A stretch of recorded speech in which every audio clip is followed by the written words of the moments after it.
जय माता दी दोस्तों। स्वागत है आपका द कल्ट ऑफ रेसलिंग में। सो दोस्तों, आज के वीडियो में हम बात करने वाले हैं। In today video we are talking about fast lane. जी हाँ, आज सुबह फाइनली फास्ट लेन का इवेंट हुआ और ख़त्म हो चुका है। और आई थिंक जितने मैचेस बुक किए गए थे सब परफॉर्म हो चुके हैं। सबका रिजल्ट हमारे सामने है। ओवरऑल पूरा फास्ट लेन आज हम कवर करने वाले हैं।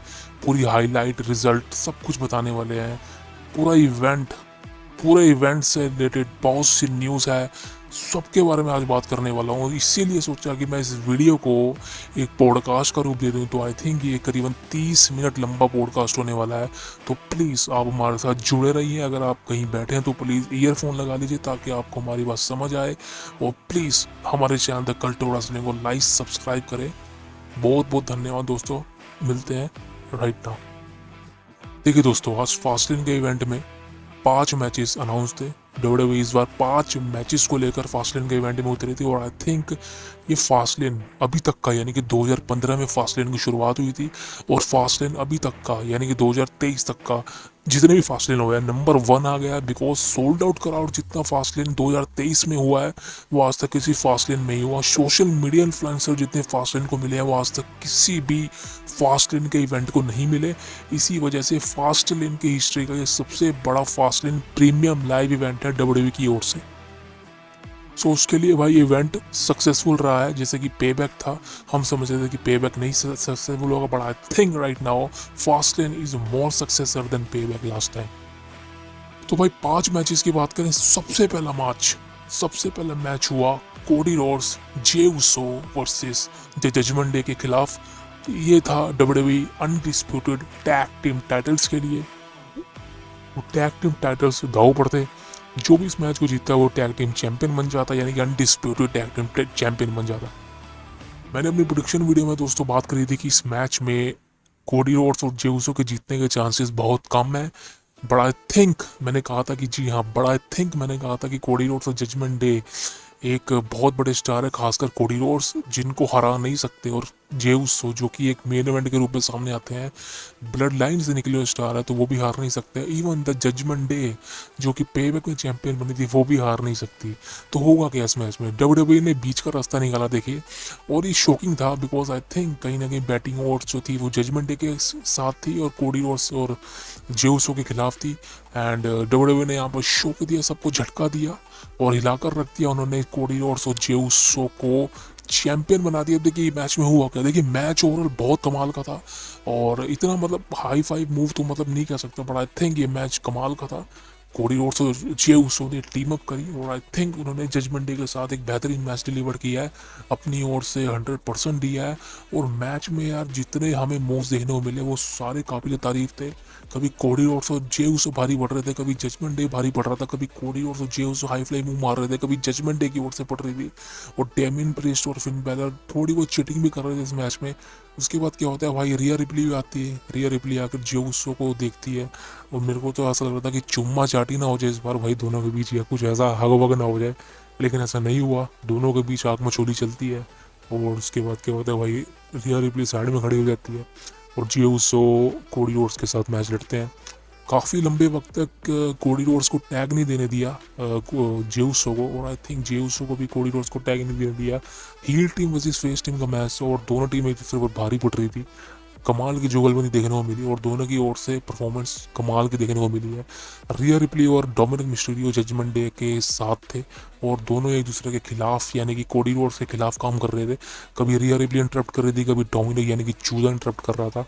और ऐसा लग रहा था कि जे उसो जो है वो आई थिंक रिया रिप्ली की ओर से कहीं ना कहीं प्लस साइड है, पॉजिटिव साइड है। तो शायद रिया रिप्ली जे उसो की मदद ना करते, पर ऐसा नहीं हुआ। इस मैच में जेडी मैकडोना का भी इंटरफेरेंस हुआ, वो भी आ गए थे जजमेंट डे के साथ। और आई थिंक वो कहीं ना कहीं चाह रहे थे कि डेमिन प्रीस्ट और फिन बैलर इस मैच में अपना टाइटल रिटेन करें, लेकिन भाई और ऐसा हुआ नहीं। क्योंकि भाई कोडी रोड्स और जे उसो के सामने अगर आप इस तरह की टीमें लाओगे और खासकर जेडी मैकडोना जैसा स्टार, तो भाई कहीं ना कहीं तो भाई टाइटल चेंज होने से रहा है ना। टाइटल चेंज तो होगा ही होगा। वही हुआ इस मैच में। भरपूर एक्शन देखने को मिला, दोनों की ओर से इंटरफेरेंस देखने को मिली, खासकर जजमेंट डे की ओर से। रिया रिप्ली साइड में खड़ी थी और वो चाह रही थी कि भाई जे उसो कुछ करे। तो जे उसो ने क्या किया, हाई फ्लाई मूव देने वाले थे। उसके बाद क्या होता है, मनी द बैंक का ब्रीफ केस होता है, वो रिया रिप्ली जे उसो के सामने मारती है और यार वहाँ मैं झटका खा जाता हूँ भाई। मेरे को ऐसा लगता है कि यार ये क्या हो गया, रिया रिप्ली ज्यूसो को मार रही है, क्योंकि भाई इन दोनों के बीच में तो लवेंगा चल रहा है तरीके का ना, है ना, और चुमा चाटी वाला सीन चल रहा है।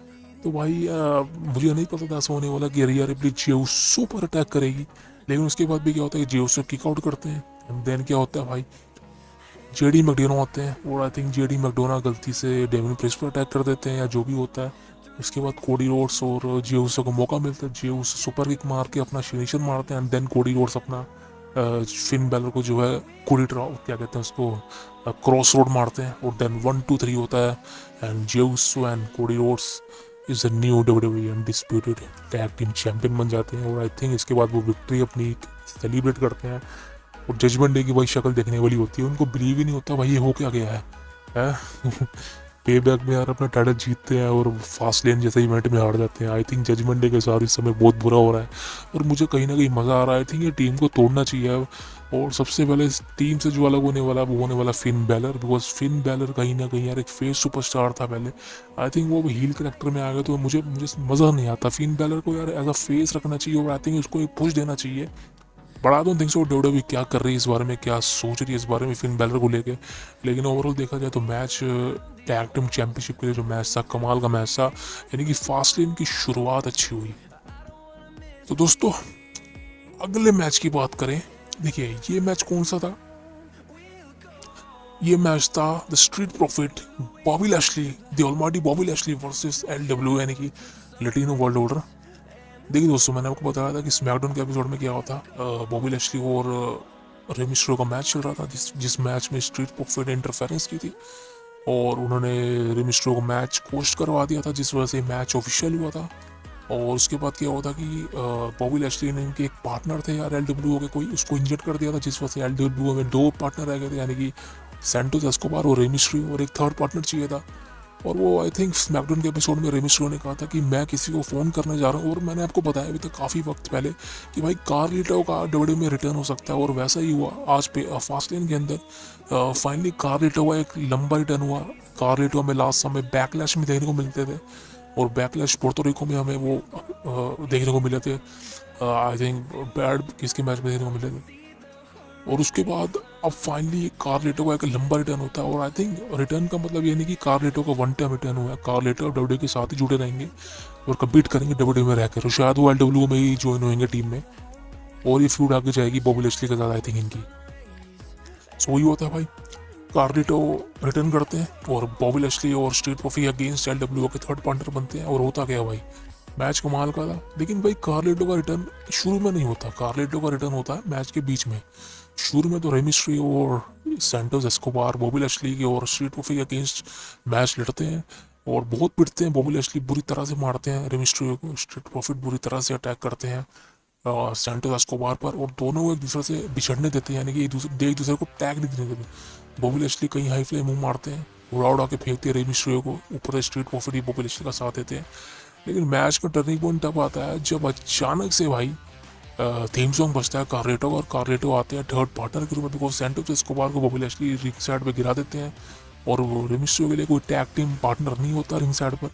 देन कार्लेटो का रिटर्न होता है और वहाँ आकर रे मिस्टेरियो से टैग लेते हैं, और उसके बाद क्या होता है Santos Escobar high fly move मारकर बॉबी लैशली को गिरा देते हैं एंड स्ट्रीट प्रॉफिट को रे मिस्टेरियो संभालते हैं, और एक स्ट्रीट प्रॉफिट का बड़ा मोटे एस्कोबार जो भी होता है वो एंजेलो डोगिन होता है। और उसके बाद क्या होता है कार्लेटो अपना फिनिशर मारते हैं, वो कुछ आई थिंक उठा के फेंकते हैं, देन 1 2 3 होता है, और इस मैच में एलडब्ल्यू विनर बनते हैं। और आई थिंक ये कहीं ना कहीं मेरी प्रेडिक्शन गलत होगी, आई एम सो सॉरी, क्योंकि मेरे को लग रहा था कि Bobby Lashley Street profit is a new team और आई थिंक उनको मौका देना चाहिए था, लेकिन ऐसा नहीं हुआ। यहाँ पर जो है रे मिस्टेरियो और यानी कि एलडब्ल्यू को पूरी फैक्शन और खासकर कार्लेटो का रिटर्न जब हुआ था तो लोग समझ गए थे कि भाई इस मैच में कार्लेटो की जीत होने वाली है, यानी कि एलडब्ल्यू की जीत होने वाली है। ओवरऑल देखा जाए तो मैच कमाल का था, मेरे को मैच पसंद आया। लेकिन जब कार्लेटो का रिटर्न होता तो मेरे अकॉर्डिंग थोड़ा समय और देना चाहिए था कार्लेटो को रिंग में, क्योंकि कार्लेटो का रिटर्न होता है वो रिंग में आते हैं, एक दो मूव लगाते हैं और वो मैच जीत जाते हैं। तो देखते हैं कार्लेटो का आगे क्या होता है फ्यूचर डब्ल्यूडब्ल्यूई के अंदर, खासकर स्मैकडाउन में देखना बहुत अच्छा होगा। लेकिन ओवरऑल देखा जाए तो Bobby Lashley Street Profit defeated by LWO, इस मैच में एलडब्ल्यू की जीत होती है। अगले मैच की बात करें दोस्तों, ये भी अच्छा मैच था, ये था वुमेन्स चैंपियनशिप के मैच, यानी कि डब्ल्यूडब्ल्यूई वुमेन्स चैंपियनशिप का मैच। इयो स्काई डिफेंड कर रही थी अपना title against Asuka and Charlotte Flair. और आई थिंक कहीं ना कहीं ये मैच भी कमाल का था। 5 स्टार मैच क्योंकि रेटिंग में आपको बताऊंगा अभी कौन से मैच की कितनी मिली है। ये मैच ओवरऑल देखा जाए तो सही था, इतना अच्छा नहीं था। और मेरे को ऐसा लग रहा था कि इस मैच में किसी का रिटर्न होगा, लेकिन नहीं हुआ। शुरुआत में क्या होता है कि तीनों वुमेन सेंटर से लेती है अपनी, उसके बाद तीनों के बीच मैच स्टार्ट होता है। और शुरू में तीनों भिड़ती है, तीनों एक दूसरे से भिड़ती हैं, तीनों एक दूसरे पर अटैक करती हैं, कभी आस्का, कभी योस्काई, कभी शार्लेट फ्लेयर। एक दूसरे को पिन करते हैं, किक आउट होते हैं, हाई फ्लाई मूव लगती है, फिनिशर लगती है, स्पीयर लगती है, बहुत से मूव लगते हैं, लेकिन कोई भी हारने को तैयार नहीं था। आस्का ने भी अच्छी कमाल की भाई फाइट दी योस्काई को और शार्लेट फ्लेयर को। कभी योस्काई और आस्का मिलकर शार्लेट फ्लेयर को अटैक कर रही होती है, कभी शार्लेट फ्लेयर और आस्का मिलकर योस्काई को अटैक कर रही होती है। ओवरऑल देखा जाए तो भाई मैच कमाल का था, क्योंकि भाई इन सब की ओर से ना मैच को एक बढ़िया रूप दिया गया है। और आई थिंक वुमेन डिवीजन का मैच कहीं ना कहीं, आप सही बताऊं तो मेरे को देखने में बहुत मज़ा आता है। क्योंकि भाई अब आप एक रोंडा राउजी को लेके हमेशा एक बहुत बड़ा मैच सेटअप नहीं कर सकते, बिकॉज रोंडा राउजी को तो रेसलिंग करना आता ही नहीं है ना। तो रोंडा राउजी को रेसलिंग करना आता नहीं है, बट आई थिंक जिसको रेसलिंग करना आता है उसको आपने एक बेटर मैच दिया है। और ये उसका शार्लेट फ्लेयर और आस्का के ने एक तीनों के बीच यानी कि ट्रिपल थ्रेट मैच को एक बहुत बढ़िया मैच बनाया है। और ख़ासकर भाई जब बैक स्टेज कह रहा हूँ, जब रिंग साइड मतलब टेबल के वहीं जो भी अनाउंसर टेबल के वहाँ लड़ रही होती है, तो भाई ऐसा लगता है कि कमाल हो गया। वहाँ के फैन चिल्ला रहे थे तीनों वुमेंस के लिए, और आई थिंक चीयर आउट बनता है तीनों के लिए। मैच का रुख तब बदलता है जब भाई आस्का मिस्ट फेंकती है शार्लेट फ्लेयर के मुंह पे भाई। वो तो भाई सीन मेरे को कमाल का लगा। और आस्का जो है शार्लेट फ्लेयर के मुंह पे मिस्ट फेंकती है। यार कमाल की बात है कि मिस्ट यार मुंह पे रखते कैसे हैं, समझ नहीं आता मेरे को। तो आई थिंक कोई टॉफी वगैरह होती है या पता नहीं क्या होता है, मुंह में डाल देते हैं, उसके बाद एकदम फुवारा सा मारते हैं। वो थूक है सारा, यार किस तरह से सब झेलते हैं, मेरे को तो वो देख के हैरानी होती है यार।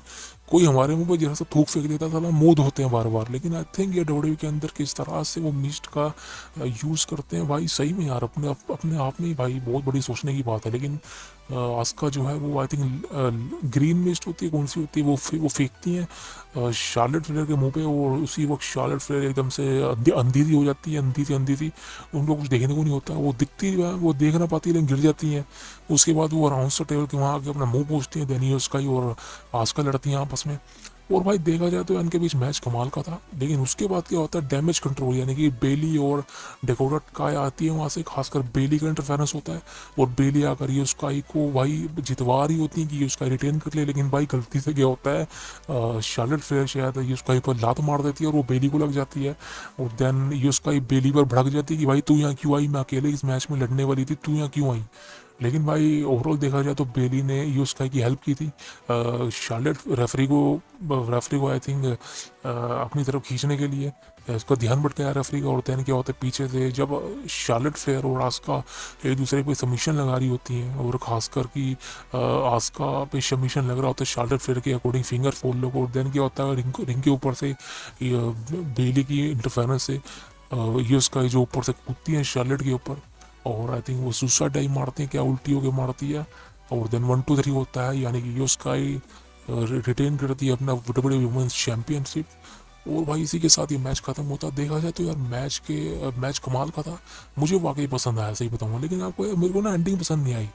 आई थिंक ये सेम एंडिंग समर स्लैम में भी की गई थी इनके मैच में, जब बियंका ब्लेयर का मैच था। बियंका ब्लेयर उस समय चैंपियन बन गई थी, मैं बड़ा खुश हुआ था। लेकिन उसके बाद सेम एंडिंग हुई, वो आके कैशिंग करती है, सेम कूद मारती है। तो देखा जाए तो वही मैच अच्छा था, लेकिन एंडिंग मेरे को अच्छी नहीं लगी। तो इस मैच में विनर ही उसका ही निकलती है। तो दोस्तों बढ़ते हैं अगले मैच की तरफ। अब बड़े मैच हैं भाई, क्योंकि 2 मैचेस रह गए हैं, अब मजा आने वाला है। तो दोस्तों अगला मैच था ये कमाल का मैच, और आई थिंक मेरे को कहीं ना कहीं लग रहा था ये मेन इवेंट होने वाला, बट भाई लास्ट मैन स्टैंडिंग। ये मैच था John Cena LA night versus the blood line Jimmy Uso and solo Sikoa, side by Paul Heyman Wiseman. तो दोस्तों ये मैच हुआ था नेक्स्ट, यानी कि चौथे नंबर पर ही मैच था। सेमी मेन इवेंट कह सकते हैं हम। और हमें लग रहा था कि मेन इवेंट होगा, लेकिन मेन इवेंट नहीं हुआ। जॉन सीना एलए नाइट अपना एंट्रेंस देते हैं, देन ब्लड लाइन अपना एंट्रेंस देते हैं, और दोनों के बीच मैच स्टार्ट होता है। और भाई एक बात कहना चाहूँगा, भाई जॉन सीना को जिस तरह से कूटा है ना इन्होंने एलए नाइट और एलए नाइट कह रहा हूँ, जॉन सीना को जिस तरह से कूटे है ना सोलो सिकोआ और जिमी ऊसो ने मिलके, भाई क्लियर कह रहा हूँ जॉन सीना पक्का इंजर्ड हो गया होगा। क्योंकि भाई जिस तरह से हम एक्सपेक्ट कर रहे थे कि जॉन सीना को सेफ रखा जाएगा, जॉन सीना सेफ खेलेंगे, ऐसा नहीं हुआ भाई। जॉन सीना ने सेम तरह से परफॉर्मेंस दी है जैसे वो बहुत साल पहले देते थे, 2012-13 के वक्त जब वो रेगुलर होते थे। वही जॉन सीना ने अपनी परफॉर्मेंस से निराश नहीं किया है, जॉन सीना ने अपनी परफॉर्मेंस उंधा दी है, और आई थिंक जॉन सीना ने अपना पूरा 100% दिया मैच के अंदर। कोई बोझ नहीं किया गया जॉन सीना के थ्रू। जॉन सीना ने परफेक्ट अपना मैच लड़ा है। और जब जिमी ऊसो जॉन सीना को टैग ही नहीं दे रहे थे, एले नाइट को मार ही जा रहे थे, कभी 1600 का कभी जिमी ऊसो मार ही जा रहे थे, भरपूर एक्शन देने को मिल रहा था। हाँ, ये हो सकता है कि जॉन सीना की तरफ से कोई फिनिशर देखने को नहीं मिला शुरू में। मेरे को लगा था ये पड़ेगी शायद दोनों में से किसी की, बड़ा सा नहीं हुआ। 1600 का कभी जॉन सीना को पकड़ रहे थे, कभी एले नाइट पकड़ रहे थे। तो ओवरऑल देखा जाए तो जॉन सीना की तरफ से अपना 100% जॉन सीना ने परफॉर्म किया, और इसके लिए मैं बहुत खुश हूँ और एक्साइटेड भी काफ़ी ज़्यादा हूँ यार जॉन सीना को आगे देखने के लिए फ्यूचर में। उसके बाद क्या होता है, जॉन सीना किसी ना किसी तरह बच के एले नाइट को टैग दे देते हैं। उसके बाद भाई एले नाइट के चैन जो लगते हैं ना भाई, उसको देख के मज़ा आ जाता है। और आई थिंक कहीं ना कहीं ये बेस्ट चैन से अब तक के, और मैं वाकई इससे बहुत खुश हूँ कि एले नाइट को जिस तरह से हम सोच रहे थे कि एले नाइट को पुश दिया जाएगा, वाकई एले नाइट को पुश दिया जा रहा है। और एले नाइट का ये पुश से मैं बहुत खुश हूँ भाई, क्योंकि आई थिंक एले नाइट को ये पुश काफ़ी वक्त पहले दे देना चाहिए था। जिस तरह से फैंस एले नाइट पर रिएक्ट करते थे, फैंस समझते थे कि भाई LA Knight is the future of WWE, LA Knight is still best on the mic skills. LA Knight की माइक स्किल्स कमाल की, LA Knight is a charismatic man. और वैसे ही वो एले नाइट जब टैग लेते हैं जॉन सीना के थ्रू, और जब एले नाइट परफॉर्म करते हैं, आई थिंक कहीं ना कहीं एले नाइट की फिनिशर काफ़ी अच्छी ज़्यादा थी। वो जिमी ऊसो 1600 का दोनों पर अटैक करते हैं, जॉन सीना को थोड़ा आराम देते हैं और अपना बेस्ट डिलीवर करते हैं, सेम लाइक जॉन सीना 100%।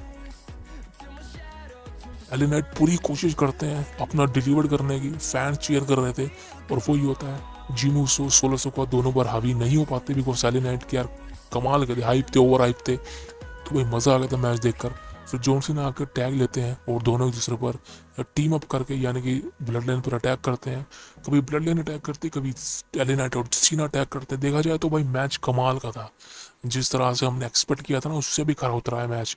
क्योंकि भाई मैं आपको इसलिए कह रहा हूँ बिकॉज आप जॉन सीना को देखिए यार, John Cena is 46 years old, और वो एक इंश्योर्ड पर्सन है। आप समझते हैं ना, इंश्योर्ड पर्सन जब कोई हॉलीवुड में जाता है ना, तो वो उसकी बॉडी इंश्योरेंस से होती है, यानी कि उसकी बॉडी में कुछ भी होता है ना, वो इसका इंश्योरेंस होता है ना। जॉन सीना ने अपनी पूरी बॉडी को दाव पे रखकर ये मैच लड़ा है, और आई थिंक कहीं ना कहीं जॉन सीना को इंजरी ना हो, ये मैं तो ये कह रहा हूँ, because is greatest of all time, is a God, is a God.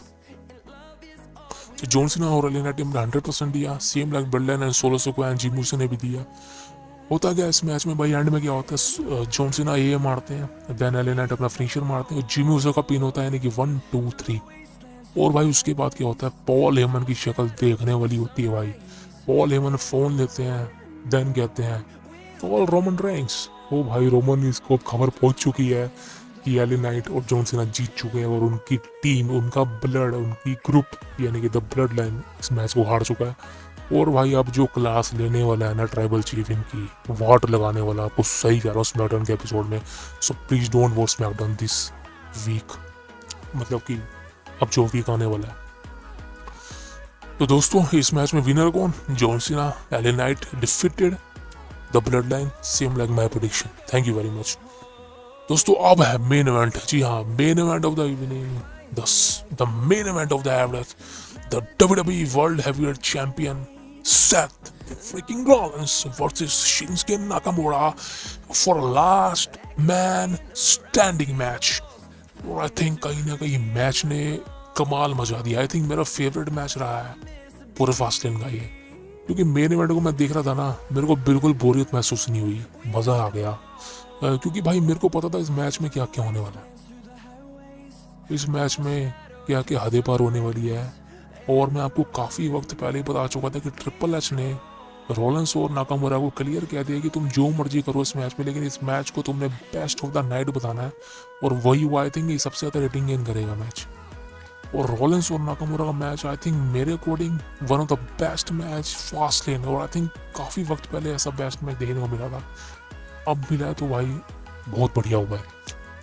Match start होता है, दोनों एंटर्स रहते हैं, उसके बाद क्या होता है भाई, एक दूसरे पर अटैक करना शुरू। रोलेंस तो भाई शुरू में ही रिंग का मैट उतारते हैं और कंक्रीट का फर्श, वहां पर नाकामुरा अटैक करने की कोशिश करते हैं, पेडिग्री भी मारने की कोशिश करते हैं, पर शिंसुके नाकामुरा बच जाते हैं, टैकल करते हैं।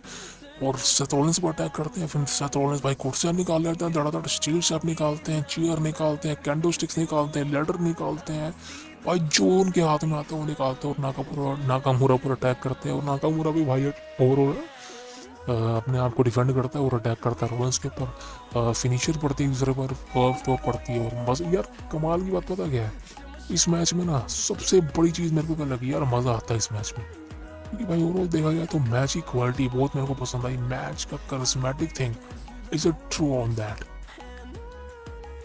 और चीयर शॉट पड़ते हैं रॉलिंस को। आई थिंक रॉलिंस का अपोजिट वॉर देखने को मिलता है शिंस्के नाकामुरा पर। और आई थिंक दोनों के बीच कमाल का मैच होता है, दोनों अपना 100% डिलीवर करते हैं और देख के मैं बड़ा खुश हुआ यार। आई थिंक दोनों ने एक दूसरे पर अटैक किया, फिनिशर मारी।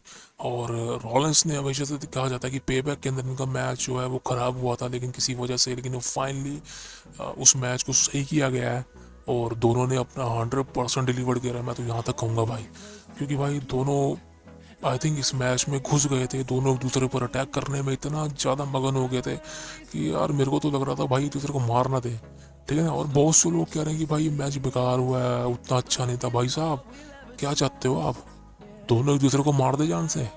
भाई शुगर मनाओ, पीजीआरए में आपको इतने मैच देखने को मिल रहे हैं, हार्डकोर मैचेस डब्ल्यूडब्ल्यूई की तरफ से। डब्ल्यूडब्ल्यूई पीजीआरए भाई बच्चों के लिए बनाई जाती है, खासकर बच्चे भी देख पाए। लेकिन ये मैच काफ़ी कमाल का था, ब्रूटल मैच था। हाँ, ब्लड ब्लूड नहीं निकला, लेकिन हाँ शिंस्के नाकामुरा ने अपनी सेम आस्का की तरह, ये I think Japanese superstar mist फेंकने का इनका जो है एक रीति रिवाज है। और शिंस्के नाकामुरा भी भाई मुंह में मिस्ट पड़ते हैं और रोलेंस के मुंह पे फेंकते हैं। बड़ा फ़र्क सिर्फ इतना है कि आस्का जो है वो हरी मिस्ट फेंकती है और नाकामुरा जो है वो लाल मिस्ट फेंकते हैं। रोलेंस के ऊपर आई थिंक कहीं कहीं ना कहीं दोनों एक दूसरे पर भारी पड़ रहे थे। और उसके बाद क्या होता है, दोनों रिंग साइड निकलते हैं, यानी कि क्राउड के बीच में जाते हैं। और क्राउड के बीच में जाके जो परफॉर्मेंस निकल कर सामने आती है, I think it is a very best performance of the night. क्योंकि क्राउड के बीच में से होके जाना, एक दूसरे पर मारा मारी करना, टेबल पर पटकना, रिंग स्टेप पर पटकना, स्टील स्टेप पर मारना, भाई साहब कमाल का मैच देखने को मिलता है। पेडिग्री पड़ती है फर्श के ऊपर क्राउड के बीच में, शिंस्के नाकामुरा पर, सेथ रॉलिंस पर। क्या कहते हैं उसे, शिंस्के नाकामुरा क्या मारता है, किमोरा कुमोरा कुछ मारता है, लेग लो, वो नाकामुरा का फिनिशर पड़ता है। देन क्या होता है, रॉलिंस जाते ऊपर स्टील स्टेप पर खड़े होकर कूदा कूदा ही मारते हैं। और उसके बाद 1 2 3 दोबारा से लास्ट में स्टैंडिंग काउंट स्टार्ट होता है। फिर नाकामुरा खड़ा हो जाता है, कभी रॉलिंस खड़ा होता है, कभी नाकामुरा खड़ा होता है, रॉलिंस खड़ा होता है, नाकामुरा खड़ा होता है। तो भाई दूसरे का खड़ा सोना साना सब चलता रहता है। उसके बाद एंड में क्या निकल के आता है भाई, नाकामुरा एक टेबल पर लेटे होते हैं और रॉलिंस जो है वो ऊपर से कुछ काई फ्लेमिंग मारकर नाकामुरा पर गिर जाते हैं। तो भाई उसके बाद क्या होता है कि शिंस्के नाकामुरा 1 2 3 करके उठने की कोशिश करते हैं बट उठ नहीं पाते। और एंड में क्या होता है, रॉलिंस उड़ जाते हैं, बस 1 नंबर की दूरी से नाकामुरा इस मैच को हार जाते हैं। और Seth Rollins is still WWE world heavyweight champion of the world. तो भाई रॉलिंस ने नाकामुरा को डिफीट कर दिया इस मैच में। और ओवरऑल देखा जाए तो यही फास्टलेन का इवेंट ओवरऑल ख़त्म होता है, एंड होता है, क्योंकि सारे 5 के 5 मैचेस हो जाते हैं। और आई थिंक कहीं ना कहीं फास्टलेन ने जितना डिलीवर किया उतना अकॉर्डिंग सही था भाई। आई थिंक मेरे अकॉर्डिंग एक बेस्ट भी प्रीमियम लाइव इवेंट था। हाँ, उतना ज़्यादा 5 स्टार वाला नहीं कहूँगा, बट आई थिंक कहीं ना कहीं जितना टैकल किया गया, परफॉर्म किया गया डब्ल्यूडब्ल्यूई की तरफ से, उतना बहुत अच्छा लगा। और सब फास्टलेन में सबसे बढ़िया फास्टलेन तो यही रहा है। अब दोस्तों बात करते हैं फास्टलेन में, यानी कि रेटिंग के बारे में। जो मैंने कहा था आपको, कौन से मैच की कितनी रेटिंग निकल के आई है। देखिए दोस्तों, सबसे पहला मैच जो था वो था टैग टीम चैंपियनशिप के लिए, यानी कि judgment day versus Cody Rhodes, Jey Uso undisputed WWE tag team championship के मैच के बीच में। और भाई इस मैच में क्या होता है, कमाल की देखा स्टिपुलेशन थी, टैग टीम चैंपियनशिप थी, कोई डिस्क्वालिफिकेशन नहीं थी मैच में। और दोनों के बीच अच्छा मैच देखने को मिला, दोनों टीम के बीच। इस मैच की रेटिंग की बात करें तो ये 1/2 रेटिंग है, यानी कि 5 में से रेटिंग मिली है 1/2, जो कि आई थिंक मेरे अकॉर्डिंग सही है। लेकिन अगर मैं अपनी रेटिंग की बात करूं तो भाई मैं इसी रेटिंग को सहमति दूंगा, बिकॉज आई थिंक कहीं ना कहीं रेटिंग इस मैच को जायज़ करती है। 1/2 की रेटिंग इस मैच के लिए सही है। अगली थी Bobby Lashley Street Profit versus LWO, और आई थिंक इस मैच की रेटिंग भी निकल के सामने आई है। और जितना ये मैच डिलीवर कर पाया उतने अकॉर्डिंग इस मैच की जो रेटिंग है वो भी सेम है, यानी कि 1/2, जो कि आई थिंक इस मैच में खरी उतरी है। अगला मैच ये उसका ही versus Charlotte Flair versus Asuka डोडे वुमेन चैंपियनशिप के लिए मैच था। और इस मैच की रेटिंग अगर मैं आपको बताऊं तो देखा जाए तो कमाल की रेटिंग निकल के आई। लेकिन भाई इस मैच की रेटिंग बहुत अच्छी थी, जैसे मैंने कहा कि वुमेन चैंपियनशिप का मैच और कमाल का था।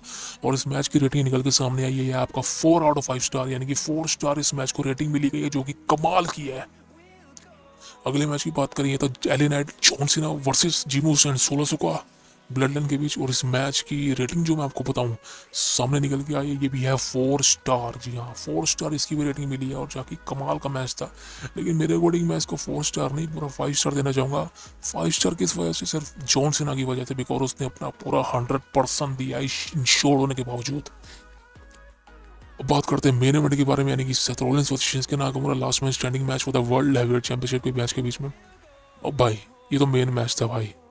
अब इस मैच की अगर रेटिंग की बात करूँ, ये है भाई 5 स्टार से भी ज़्यादा, यानी कि पूरे 6 स्टार। 5 के 5 स्टार मिले इस मैच को। और देखा जाए तो कमाल की रेटिंग डिलीवर की गई है। और मेरे अकॉर्डिंग तो भाई उमदा मैच था, उमदा कमाल का मैच था, मेरे को बहुत पसंद आया। तो ये थी 5 star rating, 4 star rating, 2 star rating, 1 star rating, fast lane की स्टार रेटिंग के बारे में, कौन से मैच की कितनी है। अब दोस्तों बात करते हैं शो के एक अहम हिस्से की, यानी कि पोस्ट मीडिया स्क्रम के बारे में। देखिए दोस्तों, मीडिया स्क्रम अपने आप में एक तरह से आप समझ सकते हैं कि एक फैशन बन चुका है। AEW कंपनी भी मीडिया स्क्रम शुरुआत आई थिंक AEW कंपनी ने की थी इसकी, लेकिन अब WWE इसको फॉलो करती है। और WWE हर इवेंट के बाद अपना मीडिया स्क्रम करती है, इंटरव्यू लेती है और फैंस के और जो मीडिया वाले होते हैं उनके सवालों का जवाब देती है। अब इस मैं मीडिया स्क्रम में मेन मैचों की बात करूँगा। देखिए जेउसो ने कलूल कर दी भाई। जेउस और कोडी रोड्स आते हैं, सेलिब्रेट करते हैं अपना विक्ट्री। जेउसो लग रहे थे भाई नशे में, क्योंकि जेउसो माइक में कुछ ही बोले जा रहे थे, ईट ईट ईट ईट ईट ईट ईट ईट ईट, पता नहीं क्या क्या बोले जा रहे थे भाई। लेकिन ओवरऑल देखा जाए तो जेउसो आते हैं और खासकर उमदा अंडरस्टैंड बोलते हैं, लेकिन कोडी रोड्स संभालते हैं जेउसो को, कहते हैं भाई संभल जा, अभी अभी टाइटल जीते हैं, अभी हारना है क्या। समझ गया ना, मुझे तो लगा था भाई जेउसो हो गया, लेकिन देखा जाए तो जेउसो एक सेलिब्रेट कर रहे थे। और यार इतना कमाल का मैच देने के बाद तो भाई सेलिब्रेट बंदा मरता ही है। और कोडी रोड्स संभालते हैं पूरा सेगमेंट को, और जेउसो और कोडी रोड्स के बाद चले जाते हैं। उसके बाद आते हैं जॉन सीना एले नाइट, और जॉन सीना से कई सवाल पूछे जाते हैं। मेन सवाल ये था कि भाई जॉन सीना का फ्यूचर क्या है। देखिए दोस्तों, जॉन सीना का फ्यूचर है अक्टूबर लास्ट, यानी कि I think crown joule. John Cena आपको क्राउन जूल में होते दिखने वाले हैं, और क्राउन जूल में जॉन सीना लड़ने वाले हैं। मैच होगा उनका, सिंगल मैच होगा इस बार, बहुत मजा आने वाला है। और आप कहीं ना कहीं मान सकते हैं कि शायद ये मैच एले नाइट के अगेंस्ट हो, और एले नाइट कह रहा हूँ यार, लोगन पॉल के अगेंस्ट हो। लोगन पॉल का रिटर्न भी हो सकता है बहुत जल्द। तो भाई क्राउन जूल में जॉन सीना ऑफिशियल है, क्लियर बोल रहा हूँ आपको, बिकॉज क्राउन जूल के बाद जॉन सीना चले जाएंगे ब्रेक पर हॉलीवुड में, अगर स्ट्राइक खत्म होगी तो जॉन सीना ने कहा मैं 46 साल का हूँ, इंश्योर्ड हूँ, अपनी बॉडी को लेकर प्रोटेक्टेड हूँ, और मैं लड़ना तो चाहता हूँ, बट मैं उतना फ्रीडम नहीं है मुझे, बिकॉज मैं इंश्योर्ड पर्सन हूँ, हॉलीवुड में हूँ, और मैं बहुत जल्द हॉलीवुड में वापस जाने वाला हूँ। मेरा ये लास्ट रन है शायद, और आई थिंक मैं इसको एंजॉय करना चाहता हूँ। जॉन सीना ने कहा। एले नाइट कहते हैं कि भाई बहुत बहुत धन्यवाद फैंस का। एले नाइट भी फैंस को कहते हैं कि थैंक यू वेरी मच, आपने मेरे को सपोर्ट किया, और जॉन सीना को थैंक यू कहते हैं कि आपने मेरे को मौका दिया अपने साथ टीम अप करने का। तो जॉन सीना और एले नाइट की तारीफ करते हैं, और वो बेस्ट था। उसके बाद ट्रिपल एच आते हैं। ट्रिपल एच से पूछा जाता है कि भाई आगे आ क्या, तो ट्रिपल एच भी वही अपना यार पुराने डायलॉग, हम सही कर रहे हैं, हम बढ़िया कर रहे हैं, आगे भी ऐसे ही करते रहेंगे, तो ठीक है यार, ज़्यादा बातचीत नहीं करेंगे। तो पोस्ट मीडिया स्क्रम ठीक ठाक रही, ज़्यादा अच्छी नहीं थी। इसके साथ ही भाई क्राउन जूल एडवर्टाइज हो चुके हैं। क्राउन जूल आपको देखने को मिलने वाला है 24 अक्टूबर को, आई थिंक डेट अगर सॉरी मैं गलत हूँ तो 24 अक्टूबर को देखने को मिलने वाला है, 24 या 25 अक्टूबर के आसपास। मैंने डेट देखी नहीं थी क्योंकि ऐड चल रही थी, लेकिन क्राउन जूल ऑलरेडी एडवर्टाइज हो चुका है। आपको इस बार शायद क्राउन जूल काफ़ी बड़े लेवल पर देखने को मिलने वाला है, और मैचेस भी काफ़ी बवाल होने वाले हैं, बिकॉज रोमन रेंस रिटर्न करने वाला है, और भाई मज़ा आने वाला है। क्लियर बताऊँ, क्राउन जूल ऑफिशियल हो चुका है 24 अक्टूबर के आसपास। तो भाई उसके बाद कुछ बैकस्टेज मूवमेंट होती है, खासकर पॉल हेमन की, काफ़ी ज़्यादा फनी थी। और बायरन सेक्शन कहते हैं कि पॉल हेमन से भाई अब क्या, हमारी ब्लड लाइन तो हार चुकी है। भाई पॉल हेमन डर जाता है एक मिनट के लिए। पॉल हेमन कहते हैं क्या ब्लड लाइन हार चुकी है, हाँ ब्लड लाइन हार चुकी है, सही में कहा। तो भाई बायरन सेक्शन के खिलाफ हो जाता है पॉल हेमन। पॉल हेमन कहता है कि भाई अब रोमन रेंस ही देखेगा क्या करने वाला है जिमूस वो 16 से कोवा का, बिकॉज उनकी वजह से ब्लड लाइन का सर झुक गया। और वो बायरन सेक्शन पर झगड़ते हैं। बायरन सेक्शन को कहते हैं कि तेरा नाम गलत है, तू कपड़े गंदे पहनता है। तो भाई पॉल हेमन और बायरन सेक्शन के बैक स्टेज पर काफ़ी अच्छे मूवमेंट थे, जो कि ओवरऑल देखा जाए तो मुझे बहुत पसंद आए। तो ओवरऑल देखा जाए दोस्तों, फास्ट लेन का पूरा इवेंट मुझे बहुत पसंद आया। और मेन इवेंट तो मेरे को पसंद आया, जॉन सीना का मैच भी पसंद आया, लेकिन हाँ देखा जाए तो बहुत बड़ा लेवल पर नहीं था फास्टलेन। कोई बढ़िया मैच आप क्या होगी यार इसको देख के मज़ा आ गया, वैसा तो कुछ भी नहीं था, मेरे को नहीं लगा कोई बहुत बढ़िया मैच डिलीवर करो डब्ल्यू ने।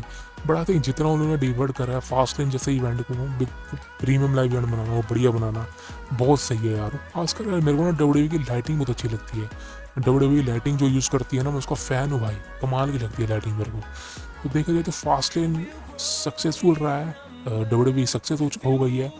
अब नेक्स्ट इवेंट क्राउन जूल होने वाला है 24 अक्टूबर को। अब देखते हैं कि भाई अब क्या होता है, क्योंकि अब असली मोड़ आने वाला है डब्ल्यू के अंदर। देखो रोलन स्टिल है चैंपियन, रोमन रिटेन चैंपियन है। अब सर्वाइवर सीरीज में किस तरह चलता है, क्राउन जूल में क्या चलता है, ये फ्यूचर बताया। लेकिन दोस्तों अगर आपको प्लीज़ आज हमारा पॉडकास्ट किया सिर्फ आप ही के लिए, मैं इतनी देर तक पॉडकास्ट करता हूँ, मेहनत करता हूँ आप ही के लिए, एडिटिंग करता हूँ, प्लीज़ लाइक करें हमारे चैनल को, सब्सक्राइब करें हमारी मेहनत को। कल्ट ऑफ रेसलिंग में जय माता दी, जय भगवान राम, जय भगवान राधा कृष्णा, जय भगवान गणपति, जय भगवान बजरंगबली, जय महादेव। धन्यवाद दोस्तों, मिलते हैं अगले पॉडकास्ट में या अगली वीडियो में। बहुत बहुत शुक्रिया आपका, अपना ध्यान रखें, अपने माँ बाप का ध्यान रखें, धन्यवाद।